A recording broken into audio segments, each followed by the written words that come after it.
हिते अव्हांखे आगाह कयूं हैदराबाद में सिंध हाईकोर्ट सर्किट बेंच में तालके डीपलो के आबादगारनि खे ज़रई पानी फराहम न थियण खिलाफ़ दाख़िल तोइन अदालत वारी दरख़्वास्त ते ॿुधणी थी आहे। जस्टिस इकबाल कलोड़ो और जस्टिस अहमद सहतो ते ॿुधणी डिविजनल बेंच आबादगारनि पारां दाख़िल करायल तोहिने अदालत की दरख़्वास्त ते ॿुधणी कई आहे। ब्रेकिंग न्यूज़ है, अवां सां शेयर कंदा हलूं। अहम ख़बर है, अदालत पारां एक्सियन ते सख्त कावड़ जो इज़हार कयो वियो आहे।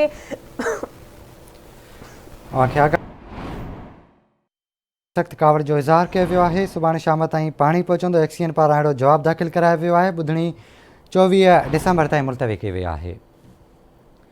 हैदराबाद खे आगाह कयूं पिया। सिंध हाईकोर्ट सर्किट बेंच में तालके डीपलो जे आबादगारनि खे ज़रई पाणी फराहम न थियण खिलाफ़ दाख़िल तोइने अदालत वारी दरख़्वास्त ते ॿुधणी थी आहे।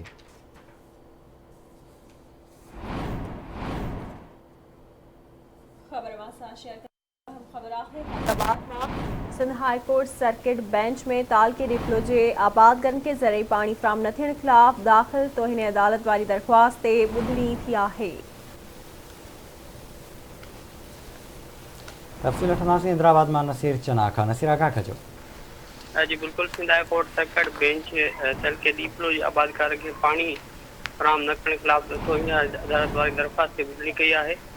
जस्टिस इकबाल कलोड़ो और जस्टिस अमजद सहतो ते मुश्तमिल डबल बेंच में आबादगार आहे गुलाम मोहम्मद उन पारां दाख़िल करायल तोहिने अदालत की दरख़्वास्त ते ॿुधणी थी, जंहिं दौरान दरख़्वास्त गुज़ार अदालत में मौक़फ़ अख़्तियार कयो त तलके डीपले में 34 एकड़ ज़मीन आहे पर आपाशी अमलदार पानी फराहम करण लाइ तैयार न आहिनि।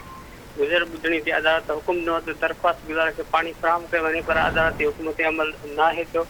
अदालत गुज़िरियल ॾींहुं ॿुधणीअ ते नारा केना जे एक्सियन खे 4 कलाक हथ घड़ी बणाए विहारे छॾियो हुई। हुनखे हुकुम ॾिनो हो त राति जी पेट में पानी बहाल करे अॼु सिधो रिपोर्ट अदालत में पेश कई वञे, पर जेको एक्सियन हो उहो आबादगार खे पानी फराहम न करे सघियो, जिते अदालत दरख़्वास्त गुज़ार खां पुछाणो कयो त तव्हांजी ज़मीन ते पानी पहुतो आहे, जंहिं ते दरख़्वास्त गुज़ार चयो त पानी जेको आहे उहो अञा न आहे पहुतो, जंहिं ते अदालत एक्सियन ते कावड़ जो इज़हार कंदो ऐं हुकुम ॾिनो त सुभाणे ताईं पानी जेको आहे उहो पहुचाए वञे, जंहिं वक़्तु ॿुधणी मुलतवी कई आहे। जी महिरबानी मां जी आगाह करण लाइ।